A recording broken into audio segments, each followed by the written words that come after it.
What's up, guys? Welcome to Care Coach Lead. This is Andrew Frezza, and today we're going to be talking about universal movement patterns and how by knowing these universal movement patterns you can sharpen your coaching eye and make better improvements and technical adjustments with your clients inside the gym. And today we're going to be specifically talking about the vertical forearm and how it applies to a lot of pushing movements as well as some pulling movements as well.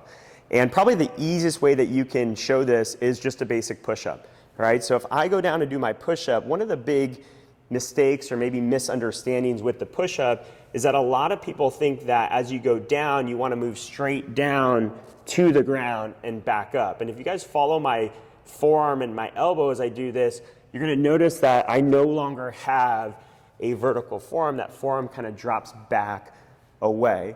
And what we want to try to do ideally is actually take our body over the hands, over on top of the fingertips, and that's going to maintain more of that vertical forearm on the way down to the ground, okay? So when I'm doing that, I am focused on that weight coming over the hands, and it feels like that forearm is almost in concrete. It's not going anywhere. The rest of that body is moving on top.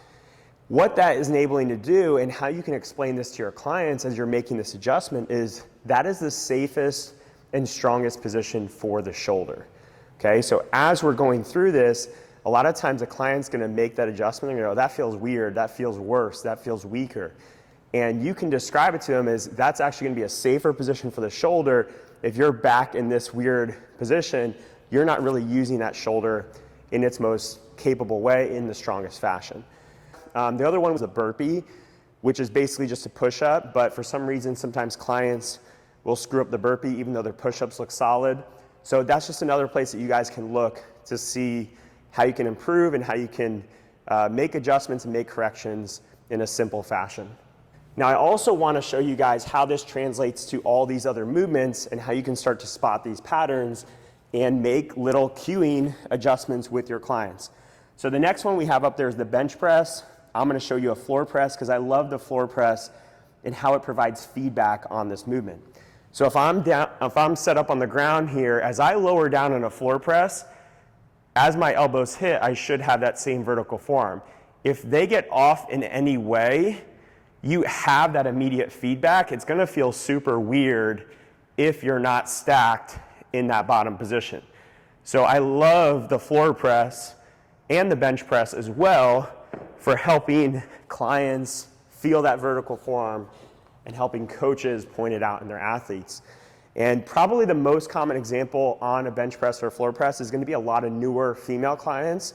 When they go to do it, you're going to see they really are trying to find that bottom position. They don't really know where it is. Some of them will come into their chest. Some of them might go too wide.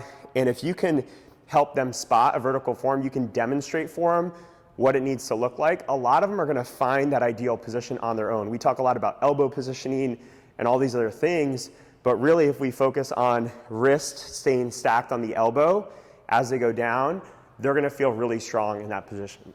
The next movement that this is going to translate to is a ring dip. So typically when we do ring dips, one of the biggest mistakes I'll see with clients is they try to stay really upright on the way down. They think that that's the goal, is to stay really upright on the way down.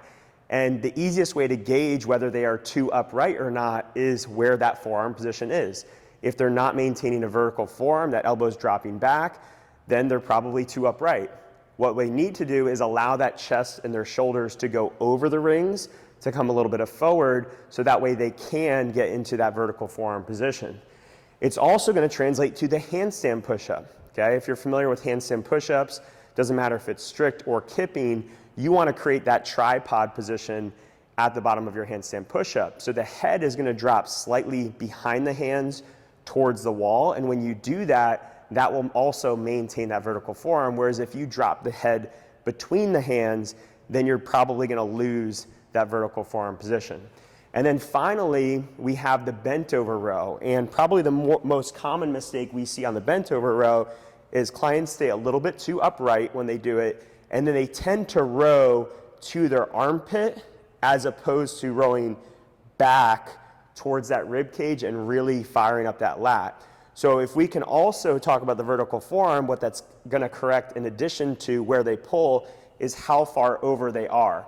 And if they're able to row back towards that rib cage, in addition to staying chest towards the ground and trying to get parallel to the ground, that's going to put them in a better position in that row as well. They'll feel a lot more lats as opposed to feeling up in those traps and up in those shoulders. So hopefully you guys found this helpful. If you have any questions or comments, please leave them below, and we'll see you in the next video.